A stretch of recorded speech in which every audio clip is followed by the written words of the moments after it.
안녕하세요. 프로시 패턴을 발표하게 된 백엔드 데브코스 4기 홍혁준입니다. 발표는 프로시 패턴 소개를 시작으로 코드를 살펴보고 동족 프로시와 CG랩을 활용해 프로시 패턴을 사용하는 방법에 대해 살펴보도록 할 것인데요. 사실 CG랩은 외부 라이브러리를 사용해서 자바를 벗어나지만 필요한 부분이라 생각해서 넣었습니다.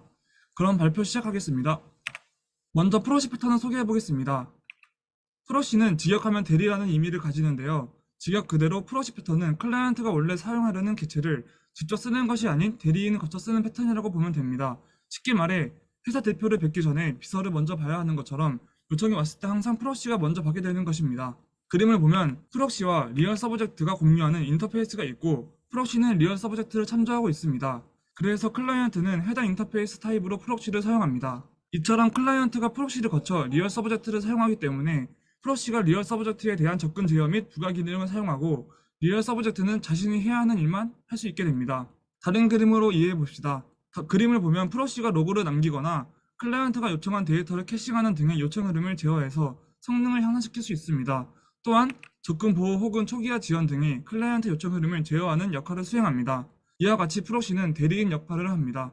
이렇게 기존 코드를 변경하지 않고 새로운 기능을 추가할 수 있게 되면서 OCP 개방 폐쇄 원칙을 지킬 수 있게 되었고 또한 기존 코드가 해야 하는 일만 유지할 수 있게 되어서 SRP 단일 책임 원칙도 지킬 수 있게 되었습니다. 이번에는 코드로 프로시 패턴에 대해서 알아가 보겠습니다. 상품을 검색하고 구매할 수 있는 상품 구매 서비스가 있다고 가정해 봅시다. 코드를 보면 상품 서비스의 검색과 구매 기능을 가진 인터페이스가 있습니다. 그리고 해당 인터페이스를 구현한 구현체가 있는데요. 이 구현체는 그냥 시스템 아웃 프린트 문으로 상품 검색 기능과 상품 구매 기능을 출력하도록 하였습니다. 그리고 위처럼 클라이언트가 각 검색과 구매에 대한 기능을 호출하고 있습니다. 이때 클라이언트가 수많은 중복된 검색 요청을 보냈다고 가정해 봅시다. 이 경우 클라이언트에서 검색된 데이터를 응답하기 위해 중복 요청이어도 매번 서버에 연결 후 데이터를 가져와서 클라이언트에게 제공합니다. 또한 로고를 찍는 등의 부가 기능이 있을 시 각 기능은 하나의 책임만 가지는 것이 아니게 됩니다. 그러면 이 코드에 프록시를 적용해 봅시다. 다음 코드는 상품 서비스 인터페이스를 상속받은 이 프록시 객체입니다. 그리고 기존 리얼 서비스를 각 내부에서 호출하고 있습니다. 이때 캐싱 등의 부가 기능을 수행하도록 합니다. 이로 인해서 여러 중복된 요청이 와도 매번 서버에 요청을 보내지 않아도 됩니다. 또한 다음과 같이 초기화 지연 등의 부가 기능을 추가할 수도 있습니다. 즉 기존 코드를 수정하지 않고 확장을 할 수 있게 되었고 실제 객체도 자신만의 로직에 집중할 수 있게 되었습니다. 하지만 이 코드에는 문제점이 있는데요. 바로 중복 로직입니다. 또한 필요한 부분에만 부가 기능을 넣고 싶은데 인터페이스 상속으로 인해서 필요 없는 서비스까지 구현을 해야 되는 리소스가 발생합니다. 이 문제점을 동적 프록시를 이용해서 해결할 수 있습니다. 동적 프록시는 런타임의 특정 인터페이스를 구현하는 클래스 또는 인스턴스를 만드는 기술입니다.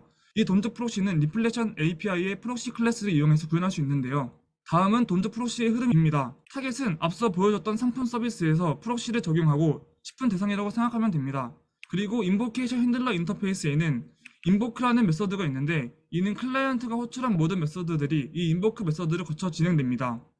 한마디로 이 인보크에서 어떻게 처리할지에 대해 재정의하면 되겠죠? 그럼 계속해서 인보케이션 핸들러를 살펴보겠습니다. 바로 이 코드가 인보케이션 핸들러를 적용한 코드인데요. 해당 클래스에서 메서드 호출을 처리하는 인보케이션 핸들러를 상속받고 있습니다. 이 인터페이스 내부에 인보크 메서드도 재정의하고 있는 것을 볼 수 있습니다. 그리고 재정의된 코드에서 부가 기능도 처리하고 있습니다. 이런 식으로 프록시 패턴을 적용할 수 있습니다. 이번에는 동적 프록시입니다. 동적 프록시 부분에서 런타임의 특정 인터페이스를 구현하는 인스턴스를 만들 것인데 이때 프록시의 new 프록시 인스턴스 메서드를 사용해서 만들 수 있습니다. 이 메서드 파라미터 정보는 다음과 같이 클래스 로더, 인터페이스 목록, 인보케이션 핸들러를 받습니다. 코드를 보면 프록시의 new 프록시 인스턴스 메서드를 활용해 동적 프록시를 사용하는 것을 볼 수 있습니다. 앞서 말씀드린 것처럼 파라미터로 각 정보에 맞게 전달하고 있는 것도 볼 수 있습니다. 이처럼 동적 프록시를 이용해 구현하면 프록시 클래스를 직접 구현하지 않게 되어 보쳤던 문제를 해결했습니다. 또한 인보케이션 핸들러를 활용해 중복 코드 등의 문제점을 해결했습니다. 하지만 인터페이스가 있어야만 가능한 방법이고 리플렉션을 사용하기 때문에 컴파일러 최적화를 전혀 받지 못해 성능상 좋아 보이지는 않습니다. 그리고 사실 여러 부가 기능을 적용해야 할 때 인보케이션 핸들러가 계속해서 무거워질 것이기 때문에 인보케이션 핸들러 자체도 유연하진 않습니다. 그렇다면 인터페이스를 만들지 않으면서 리플렉션을 사용하지 않고 프록시를 활용할 수 있는 방법이 있을까요? 네, 있습니다. 바로 CG립을 활용하는 방법입니다. 이 방식은 동적 프록시와는 다르게 클래스 기반으로 동작을 하고 인보케이션 핸들러를 사용하지 않습니다. 이는 서머 클래스를 만들 수 있는 라이브러리를 사용하여 프록시를 만드는 방식으로 메서드 인터셉터를 활용합니다.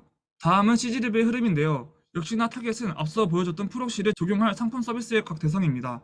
그리고 메서드 인터셉터에는 인터셉터 메서드에서 어떻게 처리할지에 대해 재정의하면 됩니다. 그럼 계속해서 메서드 인터셉터를 보겠습니다. 코드를 보면 동적 프록시와는 다르게 메서드 인터셉터를 상속받고 있는 걸 볼 수 있고요.